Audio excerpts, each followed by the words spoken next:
Como fazer o processo de seleção da ave? Primeira coisa que você tem que saber é sobre o padrão racial da sua ave. Primeira coisa, isso aí vai te ajudar a fazer a seleção de uma forma correta. Tá? Um exemplo, se eu for fazer a seleção de uma ave raça índio gigante, você tem que ir lá olhar os padrões, você se encontra no Google, tá, pessoal? Essa questão de padrão racial é muito simples você ler e estudar para conseguir fazer a seleção da sua ave com relação ao padrão racial, tá? Então é assim, índio gigante, crista bola ou crista ervilha, tá no padrão. Asas encaixadas, tá no padrão. Perna amarelinha ou laranja, tá no padrão. Rabo médio, rabo baixo, tá no padrão. Barbela única de boi. O que tiver fora disso aí, ou não é de gigante, ou foi misturado, né, um mestiço, alguma coisa assim, deve ser descartado. Esse é o primeiro processo de seleção. E o único nessa questão do padrão racial. Agora você vai selecionar peso, tamanho, carcaça do bicho e várias outras coisas que você analisar. Tá? Você vai ter esse tipo de seleção aí no seu criatório depois disso. Você já sabe, tem todo o conhecimento do padrão racial, aí você vai selecionar as aves que mais agradam a você. Então você vai dar ênfase aí, você quer uma ave como? Ah, eu quero uma ave muito pesada, eu quero uma ave com bastante carcaça.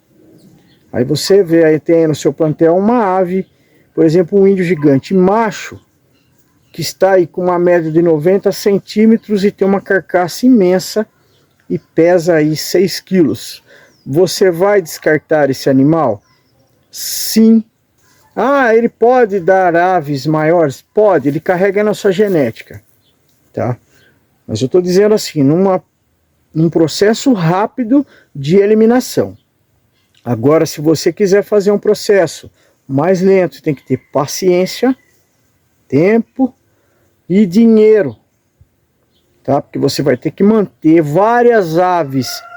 Assim, não pode ter um padrão, gente. Eu estou falando aí na questão de altura, mas ele tem um bom peso. Às vezes, se colocar ele com um galo maior, vai dar um bicho muito bom. O que você não pode segurar aí são algumas características morfológicas do tipo assim, barbela dupla. Tá? Você achar que você tem aí um bicho com barbela dupla e que ele vai ficar bom depois, isso aí esquece. O peso sim, você pode conseguir, o tamanho também, você pode conseguir com cruzamentos. Tirando barbela não vale a pena, tá, pessoal? Você ir cruzando com outro que tem uma barbela única e vai cruzando, vai demorar demais, tá? Então esse tipo de ave é descarte. Eu dei o exemplo aí na questão de altura. Você tem um índio gigante que está mais pesado, por exemplo, ele está totalmente dentro do padrão da raça. Crista, barbela, tudo que eu falei antes, tudo certinho, no padrão da raça. É um índio gigante se olhar para ele. Só que o tamanho deixou um pouco a desejar, tá? Mas ele tem um peso muito bom, melhor do que aquele outro que está num tamanho muito alto. Então você conseguiu aí um peso. Com esse é mais fácil você de repente tirar um já no padrão, porque ele já está perto de 1 metro. Então para ele chegar no 1,5 m, às vezes se você cruzar com uma franga, uma galinha muito boa de carcaça, com altura considerável, ele pode sim atingir. Então se você tiver paciência, tempo e um pouco de dinheiro para segurar esse bicho aí, segure. Se tiver com barbela e outras coisas muito fora do padrão, por exemplo, penas as pernas, não, descarta, não fique com ele. Perna preta, não, descarta, não fique com ele. Vocês entenderam como é que é? Então vamos lá, continuando sobre a seleção aí. Então você, primeiro passo, você tem que fazer essas coisas aí, tá? Ter esses conhecimentos aí, ter paciência, gente, porque demanda paciência.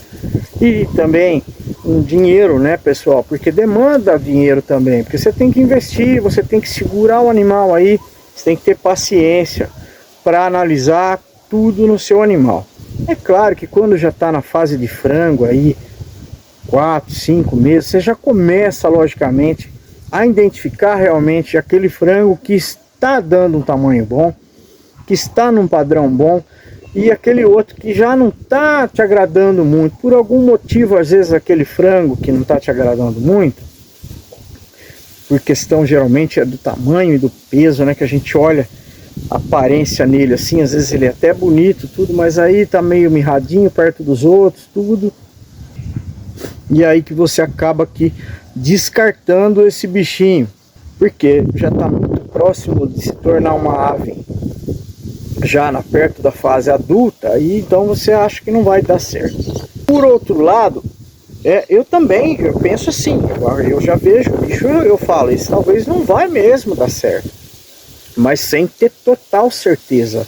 A gente nunca tem total certeza, e já aconteceu de eu pegar franguinho aqui com 4, 5 meses, que eu achar que não fosse ficar bom, e superou o outro, tá? Então tem que tomar cuidado. É uma coisa meio difícil de acontecer, que a gente quando cria, a gente já analisa muito bem o bichinho, já de pintinho a gente começa a ter uma análise crítica do animal, e já mais ou menos a gente fala, esse não vai ficar muito bom, ele vai ter uma coloração legal, mas não vai ter um tamanho tão bom e nem peso tão legal. Por algum motivo, mesmo ele sendo proveniente de um casal muito bom, às vezes ele não sai bom, tá? Então esse tipo de análise a gente tem que ter, essa análise crítica a gente tem que ter.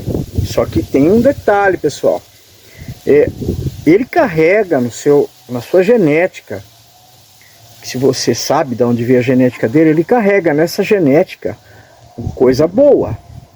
Então se você, aí que vem a parte do dinheiro, se você tiver um pouco de dinheiro para segurar esses animais que possuem na sua genética bichos muito bons, às vezes vale a pena você deixar ele de canto, segurar.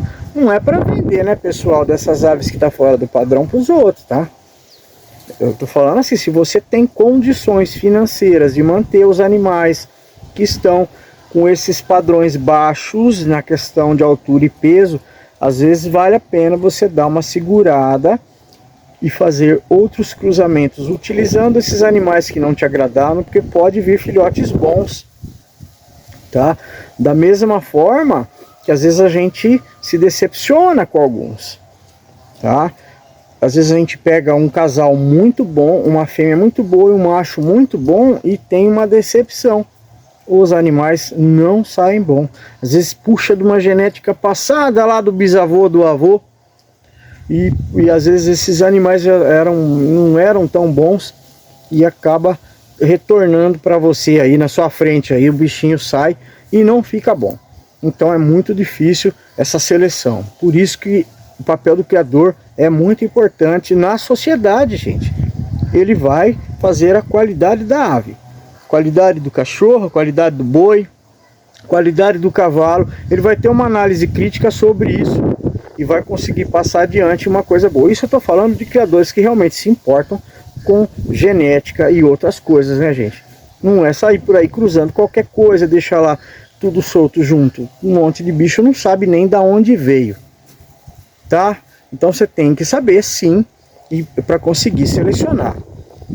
Não é você misturando tudo e depois você vê um bom correndo no meio lá, você pega ele e separa, fala assim que eu vou separar. Não, você não sabe de onde ele veio, qual é o pai desses aí que está aí solto com ele, qual é a mãe que está aí solto com ele, você não sabe. Então não é assim que faz a seleção, tá?